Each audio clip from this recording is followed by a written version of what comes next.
Ak sa chcete dozvedieť, aký bol Ježiš, kým bol historický Ježiš, tak historicky najspoľahlivejšie dokumenty sú evanjelia. Už počujem, ako sa niektorí zasmiali. Evanjelia. Hádam, Bibliu nepovažuje za historický dôkaz. Tak chcem vysvetliť, čo sú to vlastne evanjelia. Evanjelia neboli napísané ako Korán, že niekto dostal nejaké zjavenie a potom ich napísal. Evanjelia sú životopisy Ježiša, ktoré boli napísané buď očitými svedkami udalosti, alebo na základe výpovedí očitých svedkov. Napríklad Lukáš v úvode píše, že on síce nebol očitým svedkom tých udalostí, ale dôkladne sa povypytoval očitých svedkov na udalosti, ktoré zažili.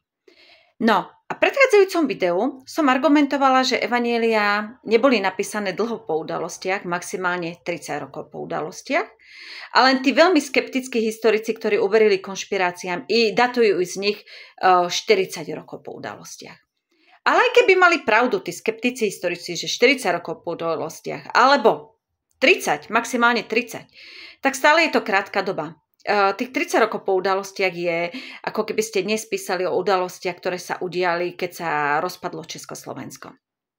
No a niekto mi povie, prosím ťa, ako si môžeš pamätať udalosti spred 30 rokov? Však ja si nepamätám, čo som mal včera na večeru. A to je pravda, pretože ľudská pamäť je veľmi selektívna. Skúste povedať vašej starej mame, prosím ťa, detko, babka, porozprávajte nám, ako ste sa zalúbili do seba, ako ste sa zoznámili. A keď vám tento príbeh porozprávajú, tak potom povedzte, babka, ale ty si predsa nemôžeš pamätať udalosti, ktoré sa udiali pred 60 alebo 70 rokmi. Čo vám na to babka povie? Ľudská pamäť je totiž selektívna a sú udalosti, ktoré si budete pamätať do konca života, a sú udalosti, ktoré si nepamätáte už na druhý deň.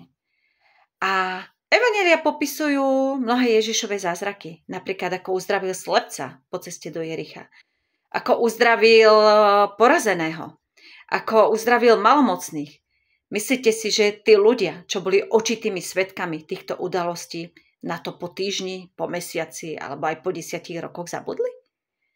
Takže prvý argument, prečo tvrdím, že napriek tomu, že evanjelia boli napísané tak maximálne 30 rokov po udalostiach, verne popisujú Ježišove skutky, je ten, že silné udalosti si pamätáme.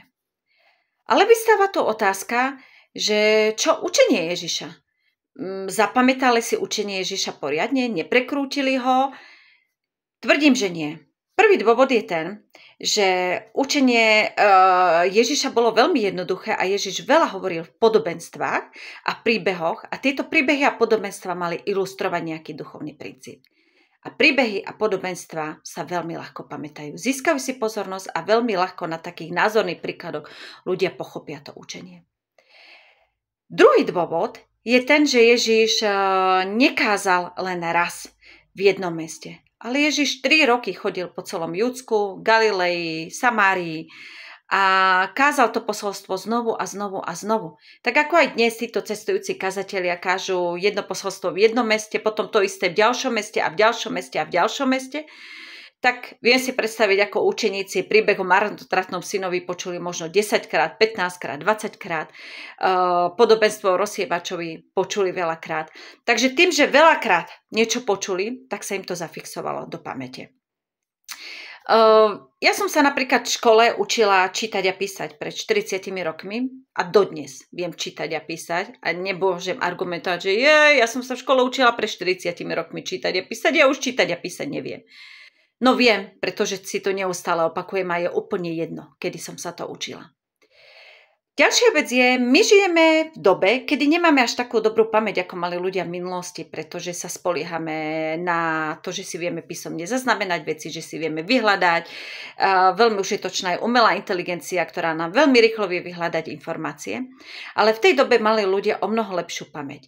Obzvlášť v židovskej tradícii bolo veľmi dôležité doslovne si zapamätať učenie rabína. Bolo to považované za ich povinnosť.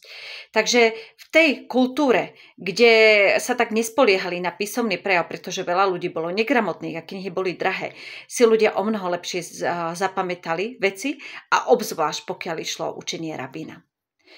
No a keď Ježiš zomrel, stál z mŕtvych a odišiel, a jeho učeníci išli kázať evanjelium, tak tieto veci oni kázali verejne. Nešírilo sa to nejakou šuškandou, kedy jedna pani povedala a ďalšie pošepká a ďalšie pošepká a každé niečo prekrúti, ale oni to hlásali verejne. A aj na svojich nepriateľov sa obracali, že sami ste to videli, sami ste počuli, že tieto veci sa diali. Nedialo sa to tajne, dialo sa to verejne. Keby boli Ježišovo učenie prekrútili, tak ich nepriatelia by im to vykričali na oči. Takisto, keby niektorý z učeníkov začal prekrúcať Ježišové slova, tak iní kresťania by mu povedali, že moment, my si to pamätáme, že to bolo úplne ináč. A keď začali písať evanjelia nejakých 30 rokov po udalostiach, tak to nebolo tak, že 30 rokov mlčali, potom si sadli a rozhodli sa niečo spísať. Snažili sa rozpomenúť na niečo, čo sa dialo pred 30 rokmi, ale jednoducho napísali niečo, čo už 30 rokov verejne kázali. A preto máme dobrý dôvod veriť, že evanjelia sú skutočným popisom historickej udalosti. Takže ak chcete vedieť, aký bol historický Ježiš, čo kázal a čo robil, prečítajte si evanjelia.